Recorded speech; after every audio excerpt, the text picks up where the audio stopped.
So hello everyone, কি অবস্থা সবার? আশা করি সবাই ভালো আছেন। তো আজকে আমি আপনাদেরকে একটি নতুন ভিডিও নিয়ে আপনাদের সামনে হাজির হয়েছি। তো আজকে মূলত এই ভিডিওটা হচ্ছে আপনাদের যারা বিশেষ করে ফেসবুকে ট্যাগ মারে বা ট্যাগ করে থাকে, তো অনেকেই এই ঝামেলাটা নিয়ে অনেকেই বিরক্তিকর হয়েছেন। আজকে এই ভিডিওটা তাদের জন্য। তো এভরিওয়ান, প্রথমে আপনারা আপনার ফেসবুক বা লাইট যে কোনো একটা ব্রাউজারে যাবেন।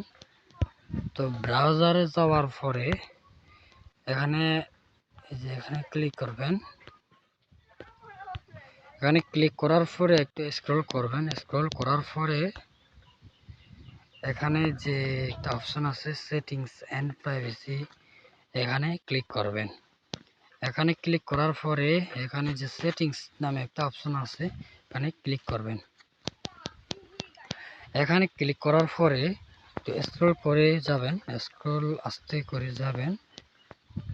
এরপরে এখানে নিচে দেখুন প্রোফাইল অ্যান্ড ট্যাগিং, এই অপশনটাতে ক্লিক করবেন। ক্লিক করার পরে আপনাদের নিচে যাবেন।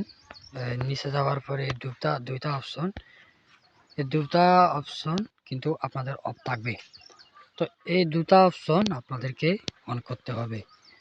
তো আমি প্রথমে আপনাদেরকে দেখাই যে এই দুইটা অপশন অফ থাকার অবস্থা আমি একটা আইডি থেকে আমার আরেকটা আইডিতে ট্যাগ মারবো বা ট্যাগ করব। তো আপনারা দেখেন, আমি আমার লাইটে আরেকটা আইডি দেখেন, এটা হচ্ছে আমার আরেকটা আইডি, আর যে এটা হচ্ছে আমার আরেকটা আইডি। তো এখন আমি এই আইডি থেকে আমার সেই আইডিতে ট্যাগ করব, বা ধরেন আমি একটা স্বাভাবিকভাবে একটা পোস্ট করব, বা কেমন আছো লিখে আমি যে ট্যাগ প্রোফাইলে ক্লিক করলাম। এরপর আমার আরেকটা আইডি মেনশন করে দিলাম, এরপরে পোস্ট করলাম। তো ওয়েট করব, যে দেখেন পোস্ট হয়ে গেছে।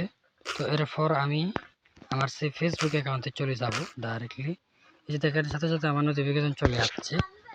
তো এখন আমি এখানে যদি ক্লিক করি, আমার সাথে সাথে আমার প্রোফাইলে শো করতেছে। এই যে দেখেন আমি একটু স্ক্রল করি, যে দেখেন প্রোফাইলে শো করতেছে। তো এখন এরপরে এই যে আমি যদি